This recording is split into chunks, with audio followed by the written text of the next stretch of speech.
Hi there. My name is John Branningham. I'm going to read to you my story, Alan. And I'd like to reach out and say if you'd like to talk to about the story, Alan, if you've got it for a paper or something, I'm available. Your professor, I think this is a classroom setting. Your professor, Stephanie Hammer, has my email address, and I'm happy to talk to you about whatever. Okay, Alan.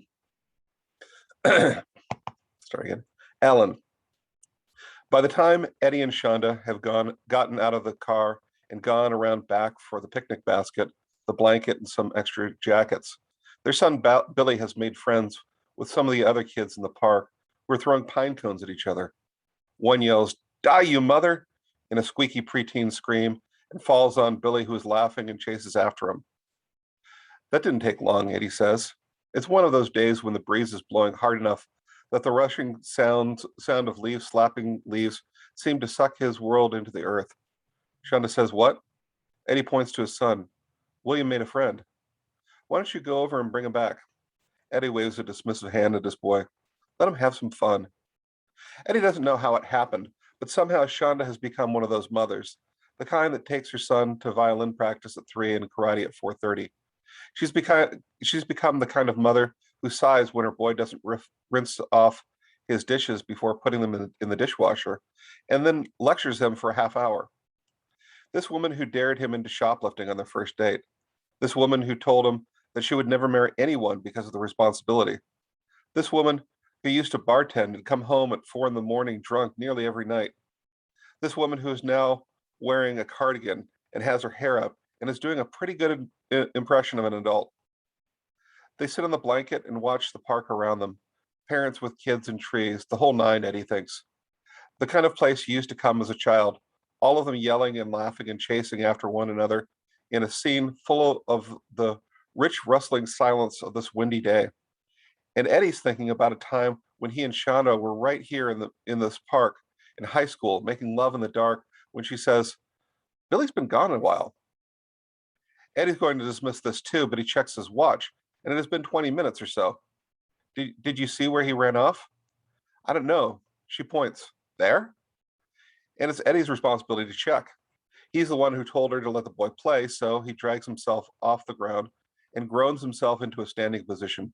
He shoves his hand into his windbreaker's pockets and trudges in the direction that his boy might have gone, down a little hill where the trees are thicker, the kind of place Billy is always disappearing into, down around a little November pool that has formed since the rains last week, over to the wooden bridge that crosses a creek uh, the maps of the park call a river. Billy is there on the bridge, standing still, looking down. Eddie calls his name, but Billy doesn't hear over the wind, or he doesn't care. "Billy, Bill." Billy doesn't move until Eddie is on the bridge. When he notices his father, he points down to the shape of the little boy lying at the edge of the water. When Eddie has imagined uh, him, when Eddie has imagined himself in a crisis, it always has been in terms of him saving someone, and he has dreamed of saving children ever since he became a father. But here and now, what he thinks of first is his good life with Shonda and the boy. He thinks of Sunday dinners and baseball games and all of those fantasies they pass out when you buy a house in the suburbs. And he thinks about future court dates and lawsuits. And he grabs his son by the shoulder and asks, "What happened?" "We were throwing pine cones at each other, and he hit me on the head and laughed. So I started throwing them at his head. And then he picked up a rock." And his voice trails off, but Eddie can imagine the scene, all of it. The rock hitting the child on the side of the head, and him tumbling over the railing, and maybe Billy laughed once before he got scared. "It's going to be all right." "All right?" Billy turns to the boy. "Look at me." "No, not at him. Look at me." Billy must be coming out of his shock or numbness or whatever it is, because he's beginning to breathe hard. "I said, look at me."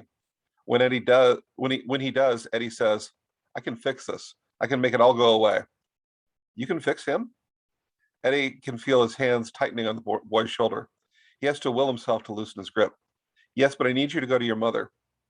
"You can fix him?" "Yes, but I need you to go now." At the now, Billy runs off through the trees, up the hills in the shuffling run that has kept him from being any good at baseball. Eddie watches his son, not bothering to get up from his crouch until he's out of sight, and then he jogs down to the boy.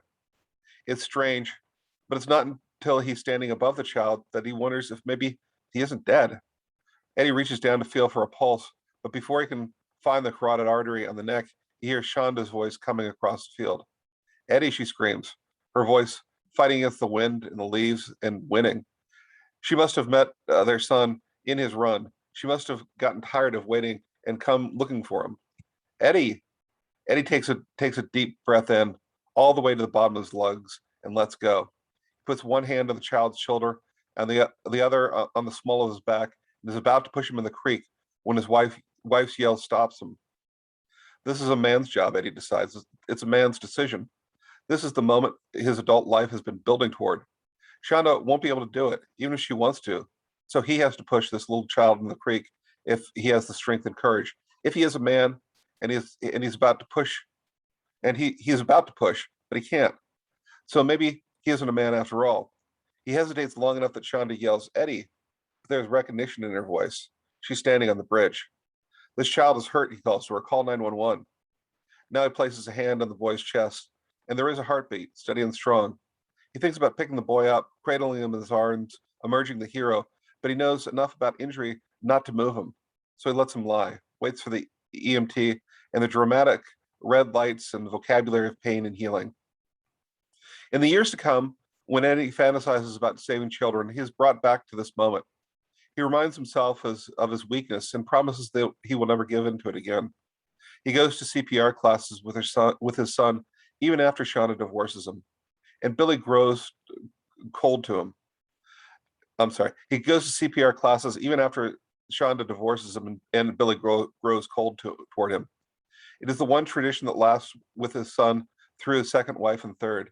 It stays with him even until he has grandchildren, and he brings them every 2 years to these classes as well.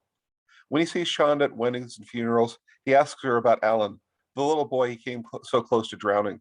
She's kept contact. He has not. He's good, she always says. He's become a good man. Eddie always smiles and nods and says he knew he would.